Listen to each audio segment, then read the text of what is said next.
Hello everyone. Today let us discuss about the design concepts in plane sedimentation tank that to consider in type 1 settling, that is discrete particle settling. So first let us consider horizontal flow type sedimentation tanks. So in order to discuss about the design concept, we need to assume some things initially. So these are the assumptions made. The first assumption is particle and their velocity vectors are evenly distributed across the tank cross section. So say for example, if I take the tank like this. So this is a 3D view of a horizontal flow type tank. So this will be the tank of depth h and having a breadth of b and having a length of l, and this is the cross section, that is HB is the cross section. So it might be anywhere you can take the cross section along the length of the sedimentation tank. So as per the assumption, first assumption, it is saying that velocity vectors and the particle concentration will remain same over the cross section. It is saying that whatever the cross section you are taking here, the velocity vectors and the particles concentrations will remain same. So say for example, let us take this section over here and elaborately let me explain you for this. So this will be the height of this is sedimentation cross section of depth h, and let me assume other depth, that is 0.5 times of this depth, that is exactly half of its depth. So in that, let me take 1 mm particle size concentration present over here. So let us say we have 1 mm particles in the cross section all along the settling tank. So as per the first assumption made, it is saying that if I take the cross section, if I take the concentration of the first 1 mm particles over here, so if it will be 50% concentration on the overall concentration, remaining 50% concentration will be here. So that means if I divide the depth into its half, then the concentration will also divide. Suppose if I take the same cross section again, if I consider the same cross section again, if I consider the height at 0.25 times, so this will be 0.25 times of the h, that is 25% of the height. So that means as per the first assumption made, the particle concentration of 1 mm size will be 75% over here and remaining 25% will be present over here. So this says that the concentration will remain same all along the cross section. So this is the interpretation we can make, and it is a very important concept in order to understand the partial removal concept which we will observe in the horizontal flow type that we will discuss later. The first assumption is very much important. The second is the liquid moves as an ideal slug down the length of the tank, and also any particle hitting the bottom of the tank is removed. That means it is assuring that no particle will again enter into the settling zone after it is hitting the sludge zone. So let us consider this sectional view of the horizontal flow type tank. In this I have not mentioned, you already know that we will be having inlet zone, we will be having settling zone, and we will be having outlet as well as sludge zone in the horizontal flow type or in any flow types settling tanks. I have not mentioned inlet zone over here. I have only considered the interface between inlet zone as well as settling zone, as because the concentration is distributed evenly over the interface, that is after inlet zone. Here I have considered the settling tank of depth h meters. The h does not include the sludge zone height, and also it's having a length of L meters or any units it might be, but the length is not considering the outlet zone, it is only considering the settling zone. Say for example, suppose let us consider this settling zone, concentrate on the settling zone, that is A, B, C and D. Say for example, we are having some particle of some diameter of some specific gravity present over here, and it is evenly distributed over the cross section. So let us take the particle at the topmost point, that is at A. So let the flow direction will be in this direction. So the concept behind settling tank is we would remove the particles. That means we need to make the particles should settle down before reaching it into the outlet zone. The extreme condition for the particle is the AC trajectory. The particle has to trace along, or it should follow the path of AC in order to remove the particle before it enter into the outlet zone. The particle at A will be having some flow velocity, and it will be having from settling velocity due to its specific gravity as well as the particle size, and also due to the acceleration due to gravity it will be having some settling velocity. That means particle at this point will have the flow velocity as well as settling velocity. The vector sum of these velocities will follow this trajectory, that is AC. It is the extreme condition in order to make the particle to settle before entering to the outlet zone. So let us consider this concept over here. So in order to make the particle at the A to settle, this condition has to be, this trajectory has to be followed. So let us consider this geometry obtained over here, or you can consider the geometry, or you can consider the time constraint. That means the time taken by the particle at A in order to move along the length of the settling tank will be equal to the time taken by the particle at the A in order to move along the depth is same.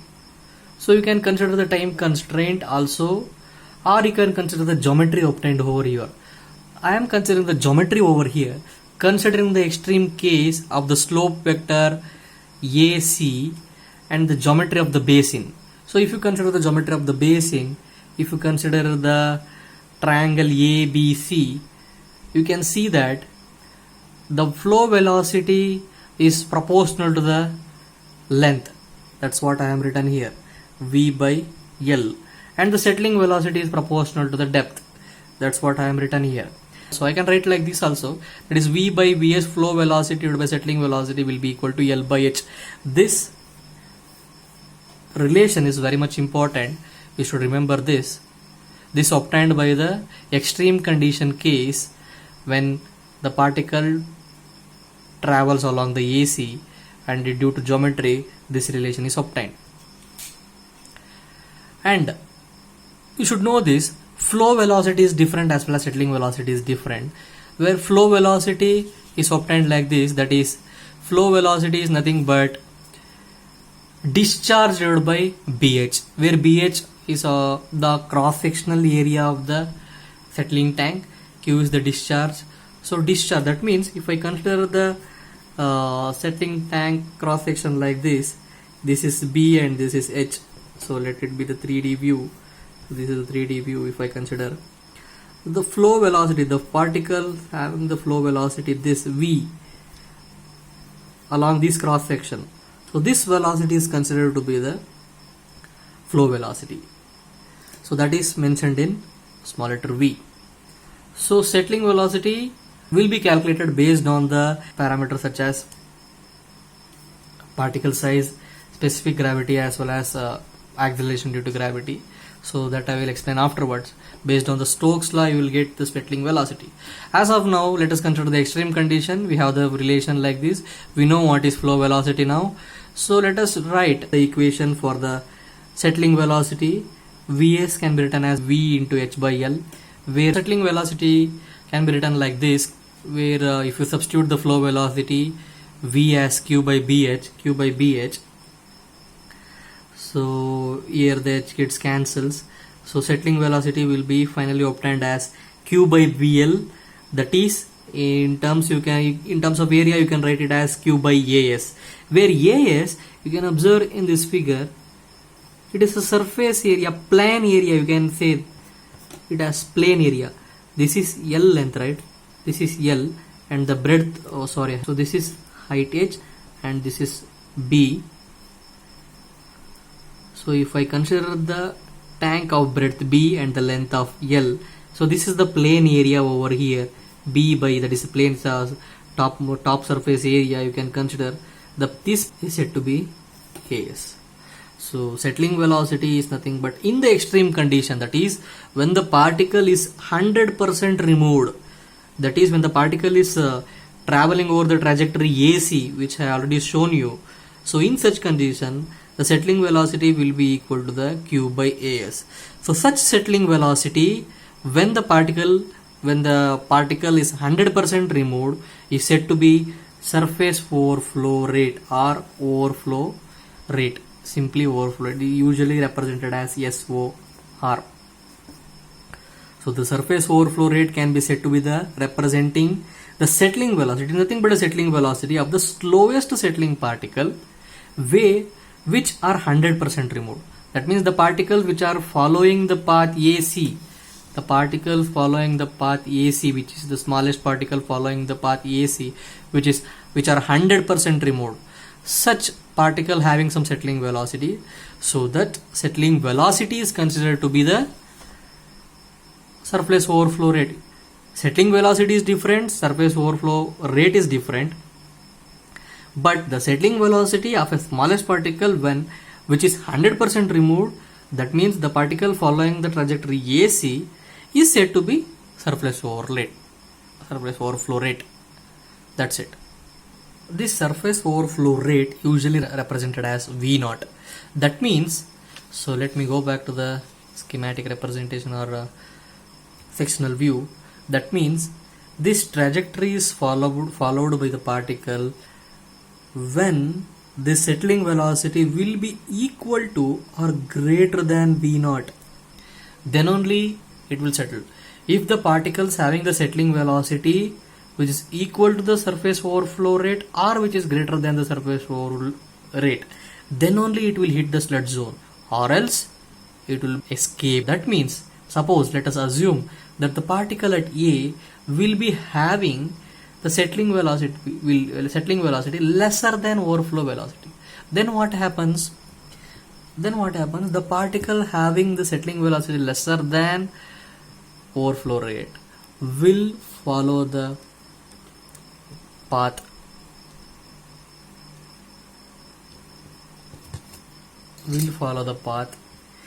AE.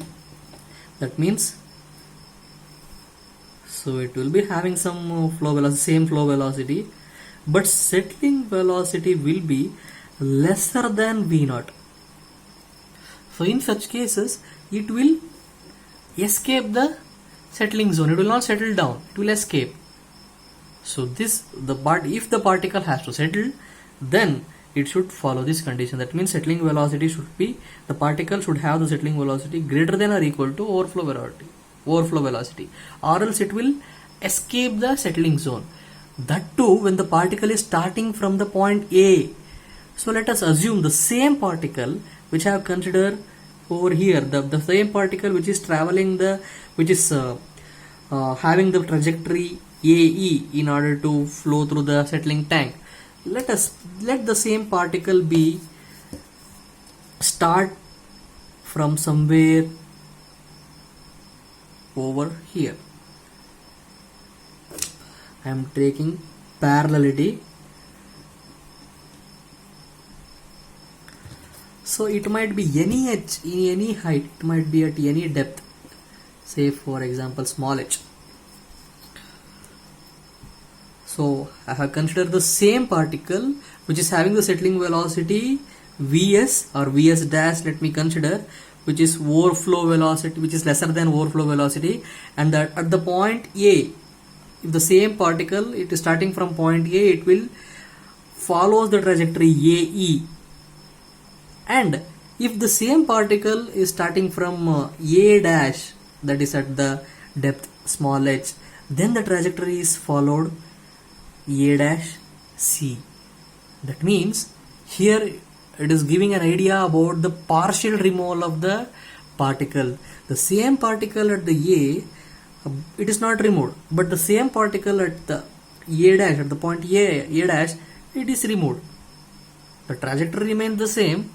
You can see the parallelity over here, but it is removed. That means in the horizontal flow type tanks, you we will observe the partial removal of the solid particles. So let us understand the partial removal concepts in depth. Now we came to know that in horizontal flow type tanks we will observe the partial removal of solids. So I already explained you regarding the assumption made while explaining the designing concept. The first assumption where it is said that particle concentration will remain constant, or will remain unchanged over the cross section. It will remain constant over the cross section. That is the assumption made, first assumption made. So in such cases, as I said, if I consider the height h as 0.5 times of, if I consider the total height as h, and if I consider the another height, that is small h, as 0.5 times of h, that is half of its total h, so then the particles, any particle if I consider of size of any particle, even size, if I can let us consider 1 mm particle size, so that is distributed over the cross section. If I considering only 1 mm size particle size having settling velocity vs, so all the particles over this cross section is 1 mm and its settling velocity is vs, and at the point, topmost point, and also you can observe here I have mentioned that the settling velocity will be half of its overflow velocity. That means the settling velocity, the overflow velocity is the velocity, settling velocity of the smallest particle when it is 100% removed. Now I am saying that the settling velocity of the particle which I am considering is having the settling velocity 50% of its overflow velocity. That means we can observe, in such cases I can observe that partial removal can be obtained over here. So the topmost particle will escape the settling tank, but if I take somewhere at the height of h as 0.5 times of h, then it will settle down. As I said, the concentration remains same. I already explained this, but I will explain again. So if I consider the 0.5 times of h, 50% concentration will be over here, 50% concentration over here. That means if I consider the 0.5 times of h, 50% concentration will be escaped, 50% will be removed. That's the concept over here. If I consider 25%, then 75% is over here, 25% is over here.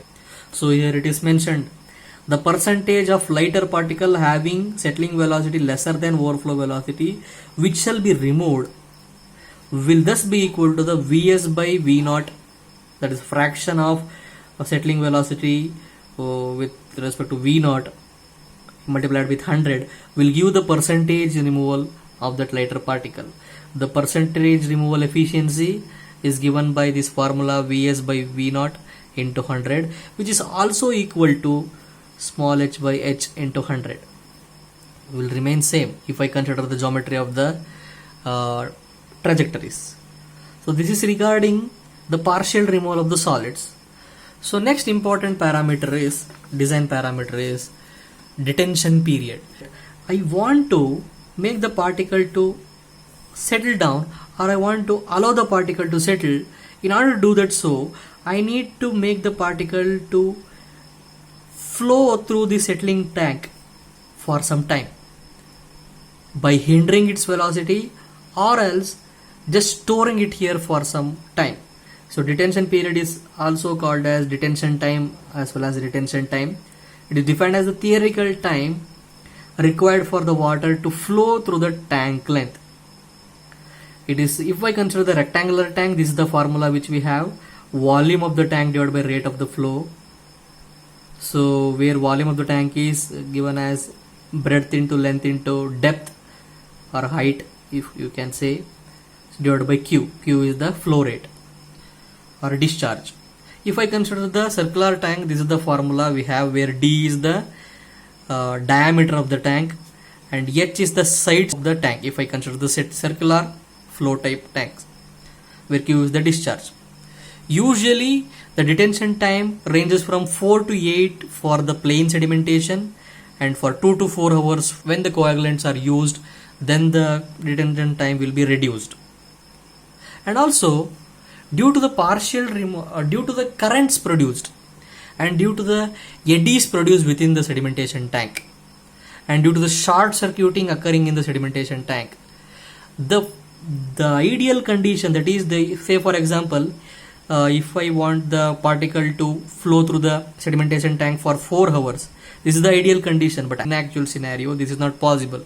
It will flow only 3 hours or 2 hours along the length, as because it will be affected due to the eddies produced and current produced, and this is considered to be the short circuiting.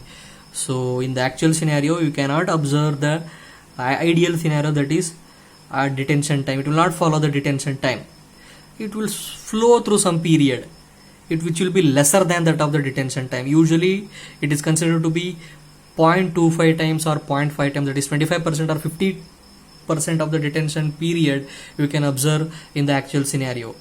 So as because we cannot find 100% detention time, so we will have some displacement efficiency of the particle, which we can write as flowing through period, or a flow through period divided by the detention period, which will give the displacement efficiency of the particle. Within the settling tank, the particles are flowing through with some flow velocity v, say v. You should take this flow velocity into due consideration, that it should not score the deposited particle in the sludge zone. So in order to check again the score of deposited particles, we have this formula, the score velocity formula, that is Vd. It is given by Vd is given by this formula, where beta is said to be taken as 0.04 for unigranular sand and 0.06 for more for non-uniform sticky material. F dash or Darcy-Weisbach friction factor is taken as 0.05 to 0.03 for settling tanks. And our other parameters are G, that is acceleration due to gravity, and specific gravity, and the diameter of the particle. So the velocity at which the particles are flowing, or the flow velocity V, should be lesser than this core velocity. You should consider this as very much important in order to get the efficiency of removal of the particles. That means V should be lesser than score velocity. So then only we can observe the good efficiency in removal of the particles. So here are some design considerations which we should consider in order to design the sedimentation tank. The first parameter is overflow rate, or SOR. It might be expressed in meter cube per day per meter square of plane area, or it can be expressed like this, it is liter per hour per meter square. This design consideration is only for plane sedimentation, so remember that. The SOR is taken as 12 to 18 meter cube per day per meter square, or 500 to 750 liter per hour per meter square. So depth is usually taken as 3 to 4.5 meter, with 1.8 meter as minimum and 6 meter as maximum. And due consideration is given to freeboard, and also the slope given to the sludge removal mechanism, which we will be looking into while designing the sedimentation tank afterwards. Width will be taken at 10 meter and not allowed to exceed 12 meter. Length is not generally allowed to exceed 4 times the width, but may vary from 1 to 6 times its width. So horizontal flow velocity should be in between 0.15 to 0.9 meter per minute, normally kept at about 0.3 meter per minute. You should keep this in mind here. Design consideration is expressed in terms of meter per minute. And finally, settling velocity will be given by this formula, that is Stokes equation. That too, the particle diameter having lesser than 0.1 mm. When the particle having the diameter lesser than 0.1 mm, then we will use this equation. Vs is given by G by 18 G minus 1 d square by mu, that is mu is nothing but a kinematic viscosity, where G is the acceleration due to gravity, caps letter G is the specific gravity, d is the particle diameter of the particles, mu is the kinematic viscosity. And as because temperature is the factors affecting the kinematic viscosity, if I consider the temperature, this is the equation which we have when the particle size is lesser than 0.1 mm. Where temperature is considered, you can see here 418 multiplied with g minus 1 into d square within the bracket 3T, where T is the temperature in degrees, minus 70 divided by 100. This is the equation which we have when temperature is considered, but we used when particle size is lesser than 0.1 mm. And when the particle size are greater than 1 mm, we have this formula based on the Newton's equation, 1.8 into root of product GD, where acceleration due to gravity and diameter of the particle, multiplied with specific gravity minus 1. And you should consider next formula, that is when particle size lies between 0.1 mm and 1 mm. This is the equation which we have. And also I can say that the first two equation will be useful in when the particles flowing through streamline motion. When it's turbulent, this is the equation which we use considering the temperature. Vs is given by 418 into g minus 1 d multiplied with 3t plus 70 by 100, where you can observe the difference, only the d squared over here, but here only one multiple is taken. That's it. So these are the some of the design consideration you need to consider while designing the sedimentation tank. So based on the discussions made over here, let us design some of the sedimentation tank considering this design consideration and also the concept which we have discussed in this video. Thank you. Take care. Bye.